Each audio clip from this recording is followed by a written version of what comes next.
Bonjour, je m'appelle Nathalie Yamb. Vous connaissez Nicolas? Nicolas Normand est un ancien ambassadeur de France qui a sévi au Mali, au Congo et au Sénégal. Il est aussi l'auteur d'un bouquin intitulé, en toute modestie, Grand livre sur l'Afrique, paru en 2019. Rien que ça. Écoutons donc l'ami Nicolas, cet expert de notre continent.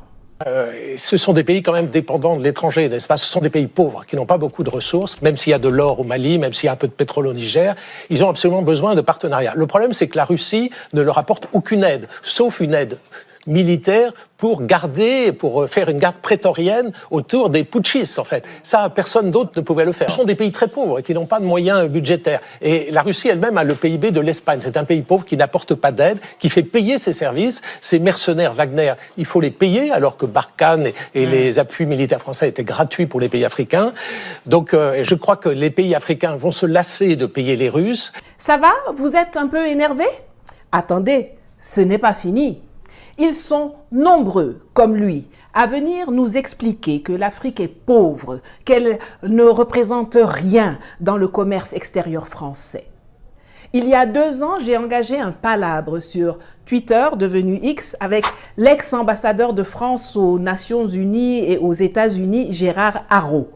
Il m'a d'ailleurs promptement bloqué, ainsi que toute une flopée d'Africains qui avaient également réagi avec moi. Le 2 octobre 2022, l'ami Gérard a publié que toute l'Afrique ne représente que 5% de tout le commerce extérieur et des investissements français. Et que même dans les 5% là, c'est l'Afrique anglophone qui est majoritaire. Quelques heures plus tard, son 5% avait baissé à 4%. Vous me direz, c'est toujours mieux que les 3% auxquels nous ramène l'ami Nicolas. Maintenant, l'Afrique anglophone, ça représente 1% de notre commerce extérieur. Même chose que l'Afrique francophone, même chose que l'Afrique du Nord. Le continent africain tout entier, c'est 3% de notre commerce extérieur. Il n'y a aucun pays africain... 25% pour la Chine. Oui, c'est 17% dans la plupart des pays africains, la part de la Chine. Voilà. Et donc, en réalité, il n'y a aucun Africain dans les 10 premiers partenaires français. Aujourd'hui, on va en finir avec cette légende urbaine. Les chiffres auxquels il se réfère de la Banque mondiale, de l'INSEE, sont faux et truqués et je vais le démontrer. Un de mes tontons travaillait au Gabon à la grande époque de Elf. Chargé d'auditer les procédures d'enlèvement, il constate qu'en lieu et place de 2 cales de navires chargés de pétrole mentionnés sur le manifeste, ce sont bel et bien 3 cales qui sont chargées. Quand il veut noter la différence, on lui fait savoir très clairement et très gentiment que grand, si tu tiens à la vie là, tu ferais mieux de te taire et de faire ni vu ni connu. Certains vont dire que non, ça là, elle raconte, elle invente. Écoutons donc le professeur Mamadou Koulibaly, ancien président de l'Assemblée nationale et ancien ministre de l'économie et des finances de Côte d'Ivoire, nous dire ce qu'il a découvert au temps où il était ministre du budget en Côte d'Ivoire. Et écoutez. Moi, je suis allé visiter ici à Abidjan une des plateformes pétrolières, mais en haute mer là-bas, j'étais avec feu le ministre Daouda Thiam, parce que je voulais savoir où passait l'argent du pétrole. Il m'a dit, viens, on va aller. On a pris l'avion, on est arrivé, on a regardé. Quand on est revenu, tu as compris, non? Mais, chers amis, on est couché à Abidjan, les tankers viennent faire le plein et puis s'en vont. Et puis c'est eux qui nous disent, bon, on a pris 10 barils, 20 barils, et nous on comptabilise ça dans le budget. Ça fait que on est pays pétrolier, mais notre production ne dépasse jamais les 40 000 barils jour. 40 000 barils, c'est rien du tout. Mais en même temps, depuis 1960, là-bas, on n'a pas été capable de construire une raffinerie ici pour raffiner ce pétrole ici et puis le vendre ici. Ce petit pétrole-là s'en va et puis on commande du pétrole nigérian pour le raffiner ici et le vendre ici. Après, on se plaint des fluctuations du dollar. Faut pas vous en tenir aux parités, au taux que les gens donnent. Ce n'est que la partie visible. Ce qu'il dit là, qui se passait en Côte d'Ivoire en 2000, ça rejoint, ça corrobore ce que le Congolais Pascal Lissouba, qui fut premier ministre de 1963 à 66, puis président de la République du Congo de 92 à 97, a raconté pour la postérité, c'est-à-dire pour nous, dans un documentaire en 2001, Magnéto. Ça commence sur les puits de pétrole eux-mêmes. Les installations industrielles sont à 600 km de Brazzaville, près de la ville de Pointe-Noire, au bout d'une des rares routes bien goudronnées du pays. On a suivi les panneaux, il faut prendre à droite. C'est indiqué. Voilà le terminal pétrolier de Djeno. C'est ici que transite le pétrole, extrait par Elf, pour son compte et celui du pays. Les puits sont en mer. Au bout d'un chemin, il n'y a rien à voir, si ce n'est quelques tuyaux qui s'enfoncent dans l'océan, derrière une grille. Problème, à partir de cette grille, fini le Congo, tout est contrôlé par Elf, dans le plus grand secret. C'est ce qu'affirme l'ancien président de la République, Pascal Lissouba. Selon lui, le Congo ne savait même pas combien de pétrole était extrait de son sous-sol. Nous ne savions rien de ce qui se passe et nous n'avons même pas la quantité du pétrole qui sortait de notre pays. Nous ne la connaissions pas. Vous voulez dire que les autorités congolaises ne la connaissaient pas. Ne connaissaient pas la quantité de pétrole extraite de leur sol? Par quel moyen? Pour le savoir, il aurait fallu que les Congolais puissent se rendre ici, sur cette bouée qu'on devine plus qu'on ne la voit. Loin des regards, c'est là que les pétroliers viennent charger le pétrole. Seulement voilà, les navires sont elfes, les employés sont elfes, les chiffres sont donnés par Elf et les autorités du Congo assurent qu'elles n'ont pas les moyens d'aller vérifier. Vous avez entendu, non?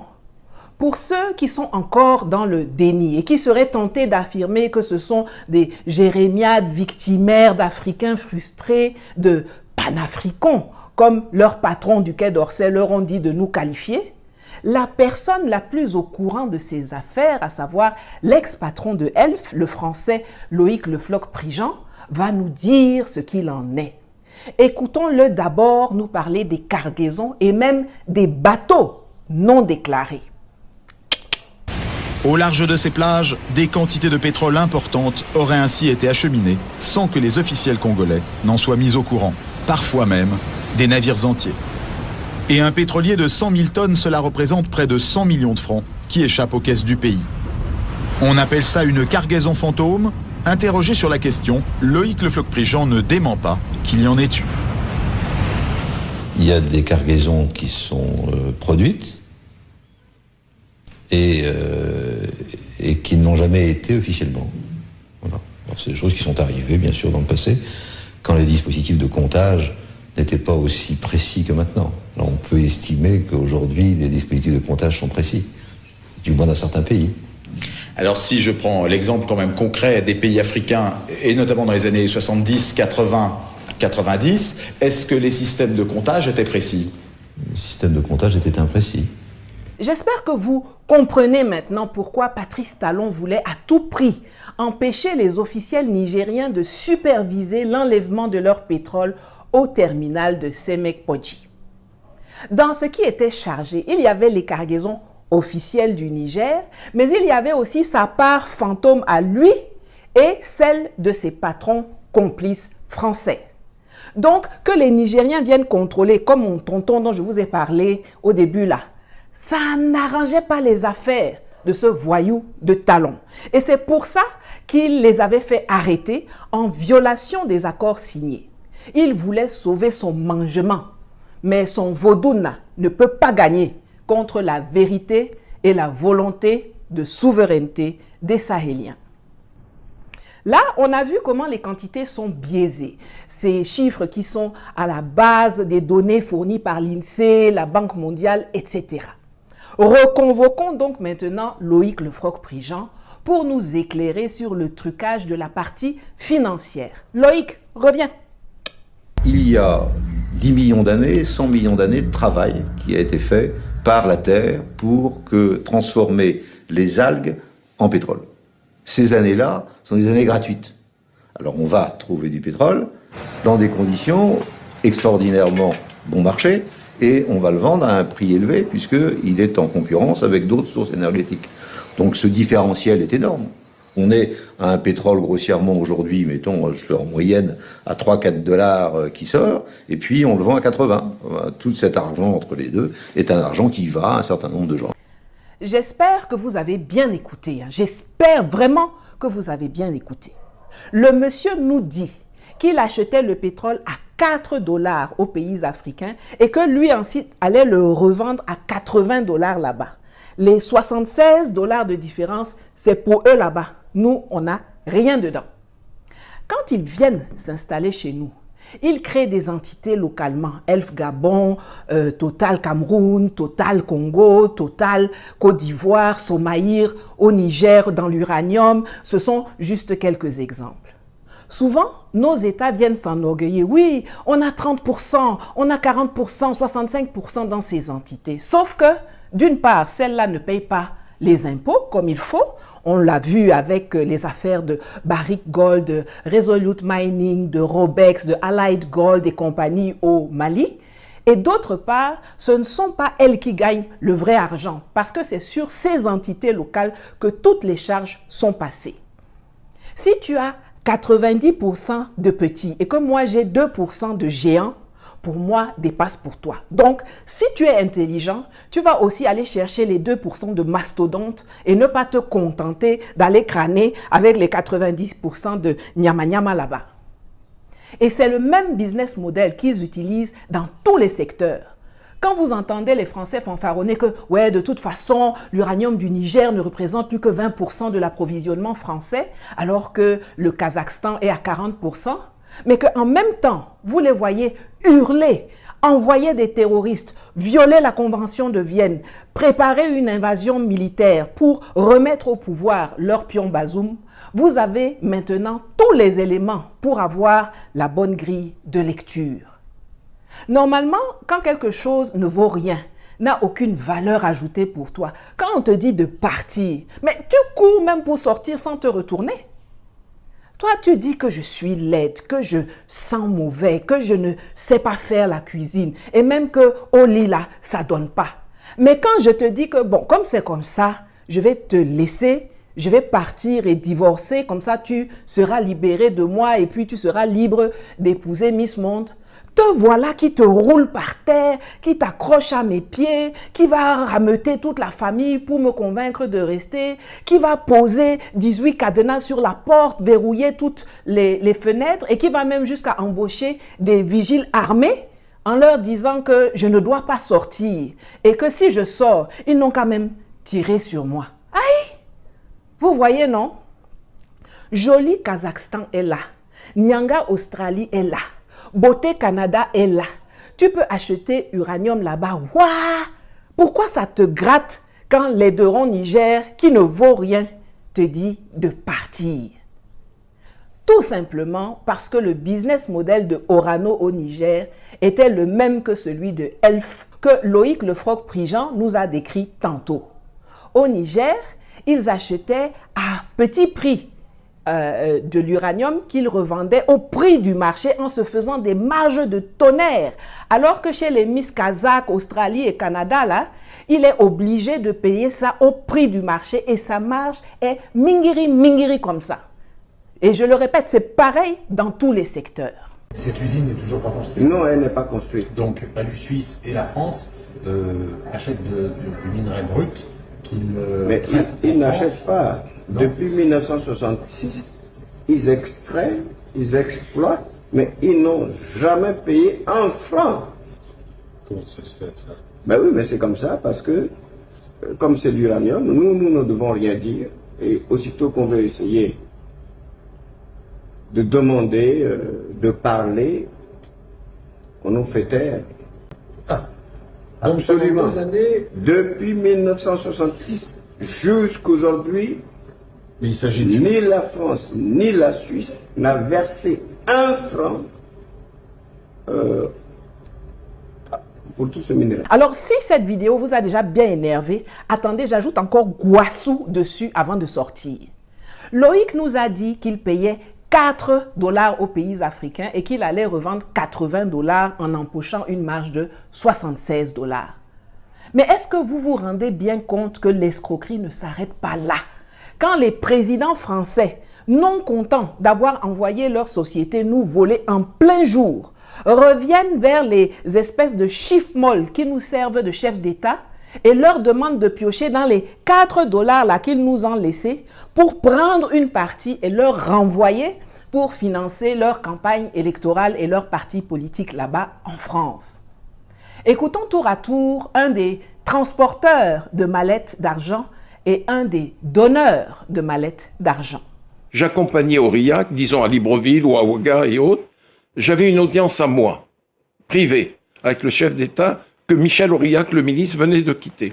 Et je disais, bon voilà, Bongo c'était papa, Blaise c'était Blaise, Sassou c'était Denis. Je dis, bon, Denis, la campagne de 88 arrive, il est bon que tu puisses contribuer au financement de ton ami Jacques. Et il disait, ok, Banco, on y va? Tout de suite. Tout de suite. Tout de suite. C'est vous qui demandiez les sommes, c'est eux qui décidaient? Non, c'est eux qui décidaient. Mais jamais ça n'est descendu en dessous d'1 million de dollars. Jamais. Jamais. Vous étiez là? Toujours. Pour la remise des fonds? Toujours, toujours, toujours, toujours. C'est comme ça que ça se passait, M. Perelman. En toute illégalité? Ça, c'est plus mon problème. Le président de la République française me demande des choses, j'exécute. Le président des États africains envoie son émissaire. Moi, je ne suis en rien là-dedans. Vous ne vous êtes jamais servi au passage? Jamais. Oh. C'est mal me connaître. En 1995, parce qu'il faut qu'on avance, vous dites aussi là qu'il y avait des contributions. Bongo, Sassou, Compaoré, le maréchal Mobutu.